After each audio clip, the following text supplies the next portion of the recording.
Hey everybody, welcome back. This is Moon Pies with another weekly installment of Tube Tuesday. And as you probably know, I'm having a workshop over these next few weeks. I'm going through people that wanted their video channels reviewed. Hopefully, I'll have some tips to offer along the way. This week's installment, let's start with BreakTS. And BreakTS only has one video on his channel, and I see a lot more that I like than I don't like right now. Because first of all, he's doing it right. You can see from the comments that he's been posting a lot of people's boards on their videos. So he's already engaging in the community, even though he's only been on YouTube since March of this year and uploaded his first and only video 2 weeks ago. Now, the video itself is pretty cool. It has some neat special effects. I'm not playing any of the videos, and let me just kill the sound in case if I accidentally do. But it's a neat little intro 30-second clip. The one thing he does use clips within this video from Mystery Guitar Man and Freddie Wong, two of the bigger YouTube personalities. And I'm hoping he gets those cleared with them. I mean, if anybody ever wanted to put any footage of mine in their video, I would be honored. I obviously wouldn't object. I wouldn't mind a little credit or a little link to my channel somewhere along the way for credit. But basically, without getting to that, he does something really cool at the end. He has subscribe on a TV, which he actually uses as part of the video, and he has it boxed in as an annotation. So even though it says subscribe, and you may go up to the subscribe box, if you actually hover over it, mouse over the subscribe, it's a box, a annotation box, which we've discussed previously. And the only other thing I noticed on his channel that I would offer a suggestion for, and let's stop that for a sec, and is on tags. And he used this as videos of video response, which is something that I also recommend. And it's a Turner, a Tobuscus clip, which is great. Is Toby Turner gets a lot of views, and he allows open video responses. So if you ever needed a video, you can actually try to put. Hopefully, it fits into there. But he has hundreds of video responses, so it may not get noticed, but he does let them through. So Toby Turner is one of the big boys that actually does let anyone submit video responses and let them post on the page. Let's go to the tags here for the one thing I did notice. And if you go to show more, we see the tags here. And Mr. Guitar Man, Freddie W. These are the two YouTubers that appear for a short time in the video, and a lot of stuff. One thing that I think that BreakTS should do is work on quotes. As for example, evolution of games. He has it entered as 3 separate words.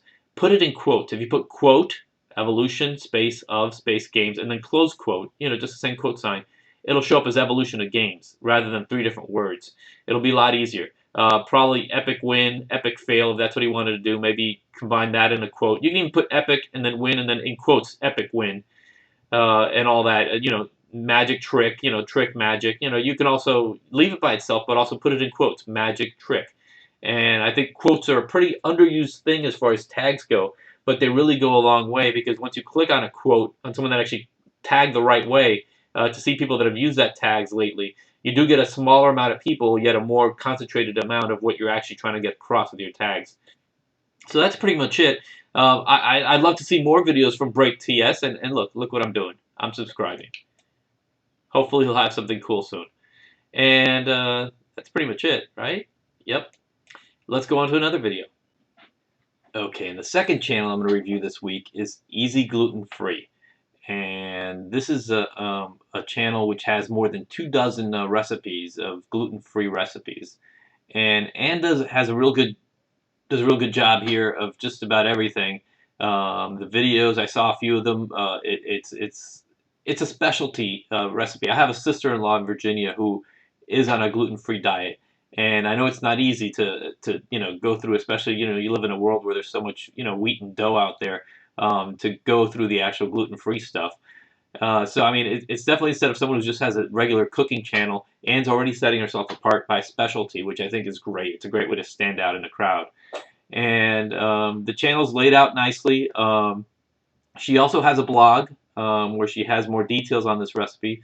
The one thing I would suggest is putting the blog, which is down here, a little higher in the description. And this is why. Even though in this case she's throwing some props to a Mr. Easy Cooking channel. And in another one, she has has a pitch to favediets.com.